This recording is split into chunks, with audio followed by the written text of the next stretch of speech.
Saya tidak pernah membayangkan bahwa akhir pekan santai di rumah danau bersama sahabatku Rina akan berubah menjadi badai emosi yang tak terkendali. Ketika kakaknya Maya tiba-tiba muncul di pintu dengan senyum yang membuat jantungku berhenti sejenak, semuanya berubah dalam sekejap. Dari saat itu rahasia yang selama ini saya sembunyikan mulai terkuak dan pilihan-pilihan sulit mulai menghantui saya. Perjalanan dari Jakarta ke Ila Danau di kawasan Puncak Bogor memakan waktu hampir 2 jam penuh kemacetan akhir pekan. Rina mengemudi sambil bercerita riang tentang rencana kami berenang, memasak dan mengobrol sepanjang malam. Saya Sinta duduk di sampingnya tersenyum sambil memandang pegunungan hijau yang mulai terlihat. Usia saya 24 tahun, bekerja sebagai desainer grafis di sebuah agensi kecil di Sudirman. Hidup saya penuh tekanan deadline dan harapan keluarga yang selalu menuntut kesempurnaan. Rina, sahabatku sejak kuliah jurusan seni rupa, adalah gadis ceria berusia sama dengan saya dari keluarga pengusaha menengah di Jakarta. Dia selalu menjadi tempat saya curhat, tapi ada satu rahasia besar yang tidak pernah saya ungkapkan padanya. Saya menyukai wanita. Perasaan itu sudah ada sejak SMA ketika saya menyadari pandangan saya kepada teman perempuan berbeda dari yang lain.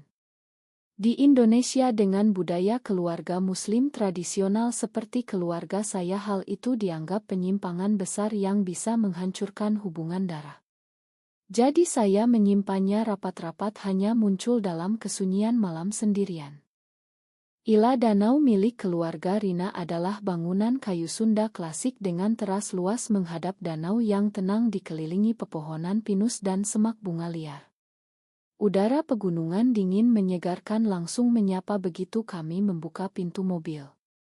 Kami membongkar tas, menata kamar tidur utama yang kami bagi berdua karena Ila ini memiliki 2 kamar utama dan 1 kamar kecil untuk tamu. Rina langsung sibuk di dapur menyiapkan bahan untuk makan malam, nasi goreng spesial ikan mas bakar dan tumis kangkung. Saya membantu memotong sayur sambil mendengarkan ceritanya tentang pacar barunya, seorang karyawan bank yang sedang serius. Dalam hati saya merasa iri karena Rina bisa terbuka tentang cintanya sedangkan saya harus terus menyembunyikan diri. Malam pertama kami duduk di teras minum teh jahe hangat melihat bintang-bintang yang jarang terlihat di Jakarta. Rina bercerita panjang tentang keluarganya, terutama kakak perempuannya Maya yang berusia 28 tahun bekerja sebagai guru seni di Bandung. Maya digambarkan Rina sebagai sosok mandiri, kuat dan jarang pulang karena kesibukannya. Saya hanya mengangguk tanpa terlalu memikirkan karena saat itu pikiran saya masih fokus pada santai liburan. Pagi harinya cuaca cerah sempurna. Kami sarapan roti panggang, telur dadar dan kopi hitam di teras. Rencana hari itu adalah berenang di danau dan jalan-jalan sekitar. Tiba-tiba suara mesin mobil mendekat memecah ketenangan. Rina melongok dari jendela terkejut siapa yang datang tanpa pemberitahuan. Kami keluar bersama dan melihat seorang wanita turun dari mobil SUV hitam membawa tas besar. Itu Maya. Surprise, katanya sambil memeluk Rina erat-erat. Aku dapat cuti mendadak dan tiba-tiba kangen Ila ini jadi langsung nyetir dari Bandung. Rina girang sekali langsung mengajak kakaknya masuk. Maya menoleh ke arah saya dengan senyum hangat. Kamu pasti Sinta ya, sahabat Rina yang sering diceritakan. Senang akhirnya bertemu, katanya sambil mengulurkan tangan. Jabat tangan itu hangat dan tegas membuat jantung saya berdegup tidak normal. Maya tinggi sedikit dari saya, rambut pendek bergelombang hitam mengkilap, kulit sawo matang, sehat, tubuh atletis dari hobi mendaki dan matanya tajam namun lembut penuh kedalaman. Dia mengenakan kemeja katun longgar, celana jeans dan sepatu kets, terlihat santai tapi penuh karisma alami. Maya langsung bergabung dengan kami seolah sudah bagian dari rencana. Dia membantu Rina di dapur bercerita lucu tentang murid-muridnya di sekolah seni Bandung. Siang itu kami bertiga pergi ke danau. Maya berenang dengan lincah tertawa lepas saat air dingin menyentuh kulit. Saya memperhatikannya diam-diam merasakan tarikan aneh yang tidak pernah saya rasakan sebelumnya terhadap siapapun. Maya perhatian bertanya banyak tentang pekerjaan saya sebagai desainer, apakah saya suka alam dan apa mimpi saya. Rina senang sekali melihat kakaknya datang mengajak kami bermain air saling cipratan. Tapi di balik tawa itu saya mulai gelisah. Perasaan ini tidak boleh ada. Maya kakak sahabatku dan saya tahu di masyarakat Indonesia cinta sesama jenis apalagi melibatkan keluarga sahabat akan mendatangkan bencana besar. Malam itu Rina lelah tidur lebih awal. Saya dan Maya duduk di teras lagi. Obrolan mengalir tentang tekanan hidup di kota besar, harapan keluarga dan kebebasan memilih jalan sendiri. Maya berkata hidup ini singkat, jangan biarkan norma sosial menghancurkan kebahagiaanmu. Kata-katanya menusuk dalam hati saya membuat konflik batin mulai muncul. Saya pulang ke kamar dengan pikiran berputar bertanya-tanya mengapa kedatangan Maya mengubah segalanya begitu cepat. Hari-hari berikutnya semakin intens. Maya mengajak mendaki bukit kecil di sekitar danau, bercerita tentang pengalaman hidupnya menentang keinginan orang tua yang ingin dia menikah muda dengan pria pilihan mereka. Saya merasa terhubung padanya secara emosional. Tapi setiap kali Rina tertawa dan memeluk kakaknya, saya teringat betapa berbahayanya perasaan ini. Saya mulai menghindari kontak mata dengan Maya tapi semakin sulit. Konflik dalam diri saya semakin kuat antara keinginan mengenal Maya lebih dekat dan rasa takut kehilangan sahabat serta menghadapi murka keluarga. Liburan yang seharusnya santai berubah menjadi ujian batin yang tak terduga. Keesokan harinya setelah kedatangan Maya, suasana Ila semakin hidup. Rina bangun pagi-pagi sekali membuat sarapan spesial untuk kakaknya. Maya sudah bangun lebih dulu, duduk di teras minum kopi sambil memandang danau.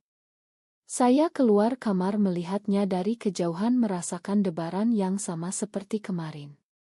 Maya tersenyum menyapa, selamat pagi Sinta, tidur nyenyak. Saya mengangguk duduk agak jauh berusaha mengendalikan diri. Rina bergabung membawa roti dan buah, cerita tentang rencana hari ini naik perahu kecil di danau.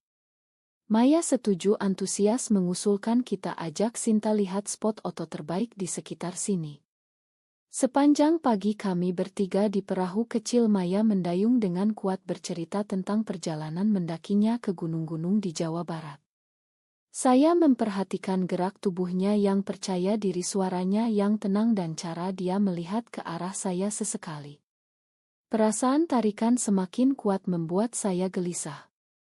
Dalam hati saya bertanya, apa ini cinta atau hanya ketertarikan sesaat yang harus saya lawan? Siang hari kami kembali ke Ila memasak bersama. Maya mengajari cara membuat sambal khas Bandung yang pedas. Di dapur ruang sempit itu bahu kami sesekali bersentuhan membuat saya tersentak. Maya meminta Ma dengan senyum tapi mata kami bertemu lama. Rina tertawa melihat kami mengira hanya kecanggungan biasa. Setelah makan siang Rina ingin tidur siang karena lelah. Maya mengajak saya jalan-jalan kecil di sekitar Ila. Kami berdua menyusuri pinggir danau, angin sepoi-sepoi membuat suasana tenang. Maya mulai bercerita lebih dalam tentang hidupnya. Dia pernah punya hubungan serius dengan seseorang tapi gagal karena perbedaan nilai. Saya mendengarkan diam, merasakan kedekatan emosional yang semakin kuat. Saat berhenti di bawah pohon besar, Maya bertanya, apa yang membuatmu selalu pendiam Sinta, sepertinya ada beban berat di pikiranmu. Saya ragu, akhirnya menceritakan sedikit tentang tekanan keluarga saya yang selalu menuntut saya menikah dengan pria pilihan mereka setelah lulus. Maya mengangguk mengerti, katanya keluarga kita sering tidak paham perjuangan kita sendiri. Obrolan itu membuat saya merasa dipahami untuk pertama kalinya. Malam harinya Rina mengusulkan api unggun kecil di halaman belakang. Kami bertiga duduk mengelilingi api bercerita lucu dan serius bergantian. Rina menceritakan masa kecilnya dengan Maya, bagaimana kakaknya selalu melindunginya dari bully di sekolah. Maya tertawa mengingat kenangan itu. Saya ikut tertawa tapi dalam hati merasa cemburu pada kedekatan mereka. Saat Rina masuk ke dalam mengambil minuman, Maya berpaling ke saya dan berkata, "Kamu punya mata yang jujur, Sinta, sepertinya kamu menyimpan banyak rahasia." Kata-kata itu membuat saya panik tapi juga tersentuh. Saya mengalihkan topik bertanya tentang pekerjaannya sebagai guru. Maya bercerita tentang murid-muridnya yang berbakat dan bagaimana dia berusaha memberikan kebebasan ekspresi meski sekolahnya cukup konservatif. Obrolan mengalir sampai larut. Saat api mulai redup, Rina sudah mengantuk masuk ke kamar. Saya dan Maya tetap duduk.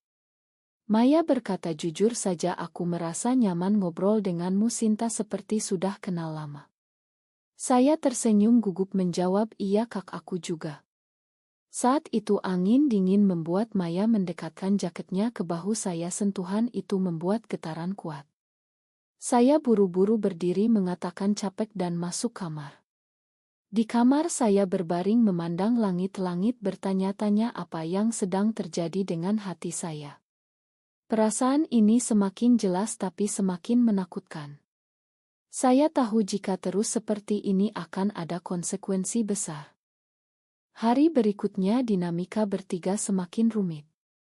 Rina mulai memperhatikan saya yang sering melamun. Dia bertanya, "Ada apa, Sin? Kamu kelihatan beda sejak Maya datang." Saya buru-buru menyangkal mengatakan hanya capek. Maya sepertinya menyadari ketegangan itu, berusaha menjaga jarak tapi tapanya sering mencari saya. Saya mulai menghindari situasi berdua dengan Maya tapi sulit karena ilah kecil. Konflik batin semakin dalam. Saya merasa bersalah terhadap Rina yang sudah seperti saudara tapi tidak bisa menahan perasaan terhadap kakaknya. Tekanan sosial di Indonesia dengan nilai-nilai keluarga yang kuat membuat saya merasa terjebak. Malam itu saya menerima telepon dari ibu di Jakarta yang bertanya kapan saya pulang dan mengingatkan untuk mencari calon suami yang baik. Kata-kata ibu semakin menambah beban. Saya duduk sendirian di teras menangis diam-diam. Maya muncul tiba-tiba bertanya apa yang terjadi. Saya tidak bisa menahan lagi menceritakan sedikit tentang tekanan keluarga tanpa membuka rahasia besar. Maya mendengarkan, memeluk bahu saya sebentar mengatakan, "Kamu tidak sendiri, Sinta, banyak orang menghadapi hal serupa." Pelukan singkat itu membuat saya semakin bingung antara bahagia dan takut. Rina muncul dari kamar melihat kami berdua, suasana menjadi canggung. Konflik mulai terasa nyata pada hari keempat. Rina semakin sering bertanya kenapa saya menghindari Maya atau kenapa saya melamun terus. Saya berusaha menjawab biasa saja tapi Rina tidak puas. Maya mencoba meredakan dengan mengajak kami semua memasak makanan favorit Rina. Di dapur obrolan ringan tapi ketegangan tersembunyi. Rina menceritakan rencananya menikah dengan pacarnya dalam 2 tahun lagi. Maya menggoda adiknya tapi saya merasa sakit mendengarnya karena mengingatkan saya pada harapan keluarga saya sendiri. Setelah makan siang, Rina menerima telepon dari orang tuanya. Dari percakapan terdengar orang tua Rina senang Maya datang ke Ila dan bertanya apakah ada kemajuan dengan urusan pribadi Maya. Maya kelihatan tidak nyaman mengalihkan topik. Saya menyadari Maya juga menyimpan rahasia sendiri, mungkin tekanan serupa dengan saya. Sore hari kami naik perahu lagi. Kali ini Rina duduk di tengah saya dan Maya di sisi berbeda. Angin kencang membuat perahu bergoyang. Maya memegang tangan saya sebentar untuk menjaga keseimbangan. Sentuhan itu membuat saya tersipu. Rina memperhatikan tapi tidak berkomentar. Di pulau kecil kami turun jalan-jalan. Maya dan saya berjalan agak jauh dari Rina. Maya berkata, "Sinta, aku merasa ada sesuatu antara kita sejak pertama bertemu. Apa kamu juga merasakannya?" Pertanyaan itu membuat saya terdiam. Saya mengaku pelan, "Iya kak, tapi ini salah kita, tidak boleh." Maya mengangguk mengerti tapi matanya penuh perasaan. Kami kembali ke Rina dengan suasana tegang. Rina bertanya, ada apa kalian kelihatan serius? Saya menggeleng. Maya menjawab, hanya membahas pekerjaan. Malam itu telepon dari keluarga saya semakin membebani. Ibu menekan saya untuk bertemu dengan anak temannya yang dokter. Saya menolak halus tapi ibu marah mengatakan jangan buat malu keluarga. Air mata saya jatuh saat menutup telepon. Maya melihat dari kejauhan mendekat bertanya lagi. Saya cerita tentang tekanan pernikahan paksa. Maya berbagi pengalamannya sendiri, pernah dituntut menikah tapi menolak karena tahu dirinya berbeda. Kata berbeda itu membuat saya curiga Maya mungkin memahami perasaan saya lebih dalam. Rina muncul tiba-tiba mendengar sebagian percakapan bertanya, apa yang berbeda maksudnya Kak? Maya buru-buru mengalihkan mengatakan berbeda dalam pilihan karir. Rina tidak puas tapi diam. Konflik mulai memuncak. Rina mulai curiga ada sesuatu antara saya dan Maya. Keesokan paginya Rina mengajak saya bicara berdua di kamar. Dia bertanya langsung, Sin, kamu menyukai Maya ya? Saya terkejut menyangkal keras tapi Rina melihat kebohongan di mata saya. Dia marah mengatakan, aku sahabatmu, bagaimana bisa kamu melakukan ini padaku? Dia kakakku. Saya mencoba menjelaskan tapi Rina keluar kamar menangis. Maya mendengar keributan itu masuk bertanya apa yang terjadi. Saya menceritakan. Rina curiga. Maya menghela napas mengatakan mungkin kita harus jujur tapi ini akan sulit. Tekanan sosial semakin terasa. Saya membayangkan jika keluarga Rina tahu atau keluarga saya tahu akan ada skandal besar. Di Indonesia berita seperti ini bisa menyebar cepat dan menghancurkan reputasi. Saya merasa terjebak antara cinta yang mulai tumbuh dan loyalitas pada sahabat. Maya memegang tangan saya mengatakan kita hadapi bersama tapi saya menarik tangan takut Rina melihat. Konflik meledak pada malam kelima. Rina tidak mau bicara dengan saya seharian, hanya bicara dengan Maya. Saya merasa diasingkan, diilah sendiri. Maya mencoba menengahi tapi Rina menuduh kakaknya mengambil sahabatnya. Pertengkaran sengit terjadi di teras.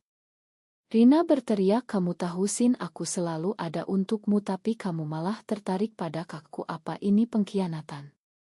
Saya menangis mengaku perasaan saya tapi menekankan tidak ingin menyakiti Rina. Maya membela saya mengatakan perasaan tidak bisa dikendalikan, Rina harus mengerti. Rina menuduh Maya sudah merencanakan ini sejak awal. Kata-kata kasar keluar. Rina mengatakan orang seperti kami tidak normal di mata masyarakat dan keluarga. Maya terluka mendengar itu, mengingatkan Rina bahwa dia juga bagian dari keluarga. Saya merasa hancur melihat sahabat terbaik saya berubah menjadi orang asing.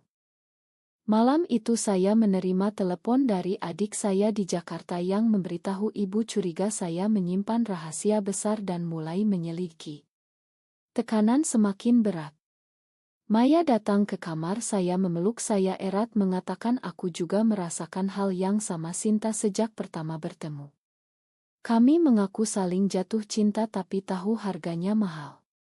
Pelukan itu penuh emosi tapi kami tidak melanggar batas.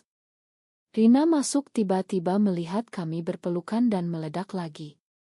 Pengkhianatan, katanya keluar dari Ila malam itu naik mobil pulang ke Jakarta sendirian. Saya dan Maya panik mencoba menghubungi tapi Rina memblokir nomor kami. Kehilangan sahabat membuat saya hancur. Maya menangis mengatakan ini kesalahan kita tapi perasaan kita nyata. Keesokan paginya orang tua Rina menelepon Maya marah besar menuduh Maya mempengaruhi saya dan merusak persahabatan. Mereka meminta Maya pulang segera dan melarang bertemu saya. Keluarga saya juga mulai curiga setelah Rina mungkin menceritakan sesuatu. Saya merasa dunia runtuh. Maya memutuskan tetap di Ila sebentar mengatakan kita perlu waktu untuk berpikir. Konflik batin saya memuncak antara ingin memperjuangkan cinta dengan Maya atau memperbaiki persahabatan dengan Rina dan menyelamatkan hubungan keluarga. Maya berkata saya siap menghadapi konsekuensi jika kamu juga. Tapi saya ragu mengingat stigma sosial di Indonesia yang masih kuat terhadap pasangan sesama jenis. Banyak cerita teman-teman yang kehilangan segalanya karena mengaku. Saya merasa harus membuat pilihan yang akan mengubah hidup selamanya. Setelah Rina pergi, Ila terasa sepi. Maya dan saya menghabiskan hari terakhir berbicara panjang lebar tentang masa depan. Kami sadar cinta ini nyata tapi harga yang harus dibayar sangat mahal. Maya menceritakan perjuangannya selama ini menyembunyikan orientasinya dari keluarga karena takut dikucilkan. Saya berbagi cerita tentang bagaimana saya hampir menikah paksa 2 tahun lalu tapi membatalkan karena tidak bisa berpura-pura. Kami memutuskan untuk tidak menyembunyikan lagi meski tahu konsekuensinya. Maya pulang ke Bandung, saya kembali ke Jakarta. Beberapa minggu kemudian Rina mengirim pesan panjang mengatakan dia kecewa tapi mulai memahami dan meminta waktu. Keluarga saya mengadakan pertemuan mendesak menuduh saya menyimpan rahasia memalukan. Saya mengaku sebagian membuat ibu menangis dan ayah marah besar mengancam mengusir saya. Maya menghadapi tekanan serupa dari keluarganya. Waktu berlalu, Maya dan saya tetap berkomunikasi rahasia, bertemu sesekali di tempat aman. Cinta kami tumbuh tapi setiap pertemuan diwarnai ketakutan. Saya kehilangan beberapa teman yang tahu cerita ini. Maya kehilangan dukungan dari sebagian keluarga besar. Namun kami mulai merasa lebih bebas setelah memutuskan jujur pada diri sendiri. Rina akhirnya bertemu saya secara pribadi, mengatakan dia masih sakit hati tapi tidak ingin kehilangan sahabat selamanya. Kami pelan-pelan memperbaiki hubungan meski tidak seperti dulu. Keluarga saya mulai melunak setelah melihat saya tetap bertanggung jawab dengan pekerjaan dan hidup. Maya dan saya memutuskan menjalani hubungan jarak jauh dengan hati-hati menghadapi dunia bersama. Akhirnya setelah setahun penuh perjuangan kami masih bersama, belajar menerima konsekuensi setiap pilihan. Saya kehilangan sebagian keluarga dan teman tapi menemukan kekuatan dalam cinta yang tulus. Maya juga tumbuh lebih kuat. Kisah kami menjadi pelajaran tentang keberanian menghadapi norma sosial di Indonesia yang masih kaku. Namun perjalanan ini penuh luka dan pengorbanan yang tidak semua orang siap bayar. Apakah benar cinta sejati antara sesama jenis pantas diperjuangkan meskipun harus mengorbankan persahabatan, keluarga, dan tempat di masyarakat, atau itu adalah pilihan salah yang seharusnya dihindari demi menjaga harmoni tradisional?